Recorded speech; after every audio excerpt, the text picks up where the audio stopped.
Who were the Samaritans? In order to begin getting a picture for this, we have to flip over to 2 Kings chapter 17. In the times of Achaz, who was ruling over the southern kingdom of Judah, Hoshea ben Elah was ruling over the northern kingdom of Israel. Now at that time, the king of Assyria came up against the northern tribe of Israel and conquered it. And he took the 10 tribes of Israel and he displaced them, and sent them off to other lands. His plan was actually diabolically genius. He wanted to prevent the people that he conquered from rising up against them. So he took nations from one country and he put them into a different country. Kind of like if somebody conquered India and sent them to Canada and sent the Canadians to Mexico. That's what he did. He mixed people up. So now that the northern kingdom of Israel was empty, he had to decide what he was going to do to fill up that land. So he took people from Babylon, from Kut, from Ava, from Hamath, and from Sepharvaim, and he resettled them in the lands of Samaria. These were idolatrous nations that were not serving the God of Israel. Once they settled there, they found something very traumatic started happening to them. Every time they went out of their houses, lions were attacking them. So of course they complained to the king of Assyria, this is not a livable land, like this land is not accepting us, we don't know what's going on. So the king of Assyria went back to the Jewish people that he had displaced and he asked them why are these lions, like what is going on, what is with this country of yours? So the sages advised him and they said it is a holy land with a holy God and it's not absorbing these people because they're not worshiping the God of Israel. So the king of Assyria chose a priest and he said, you're going to go back to the land of Israel and you're going to teach these nations how to serve your God in order that the land should accept them. It was a very, very sad event for this priest to have to go back to the land of Israel and teach these idolatrous nations who he assumed probably didn't really want to accept the God of Israel. But he taught them, and they began to worship the God of Israel alongside their other idols. Now, for many years, the Jewish people didn't know for sure if the Samaritans were actually worshiping only God or they were worshiping idols as well. But eventually it came out that they were continuing to worship their idols and they just added the God of Israel to their mix. For instance, you had the Kutim, who were of the Samaritan people, who worshipped God alongside their Nergal idol, which was a rooster god. The Bible speaks of all of this inside of the book of 2 Kings chapter 17. So even though they behaved like Jews on the outside and they knew the Jewish rituals, it was just a farce because they were engaging in idolatry at the same time.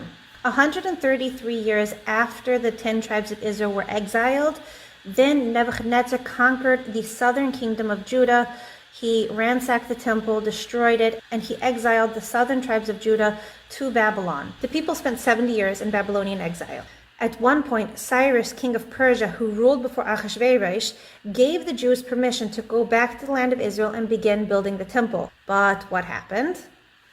The Samaritans. Ahasuerus began to rule after the death of Cyrus, and when he was allowing the Jews to begin building the temple, the Samaritans got together and they said, we can't let these Jews build the temple. We want to build our own temple and we want the Jews to come worship in our temple on Mount Gerizim, which is not the place that God chose for the Holy Temple to be built. So to disrupt the plans of building the temple, the Samaritans got together and they crafted a letter that they sent to Ahasuerus, and they told him, they said, these Jewish people, they're just planning on overthrowing you, they're not going to pay taxes.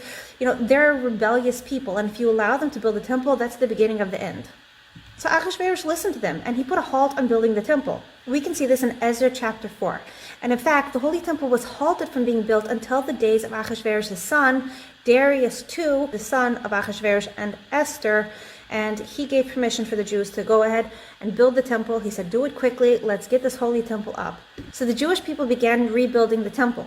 Now, once again, the Samaritans had to meddle in and try to disrupt the plans. In Nehemiah chapter 4, we see that while the Jewish people were building the temple, they actually had to defend themselves. They divided up into two separate groups.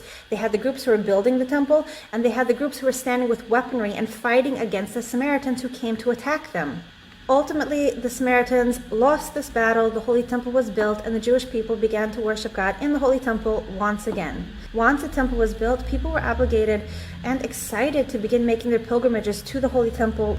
But during that time, when the temple was standing and the Samaritans were still in the land, the Jewish people couldn't just go to the temple. They had to bypass the land of Samaria because every time they would travel through, they would be attacked by the Samaritans. There was bad blood between these two groups.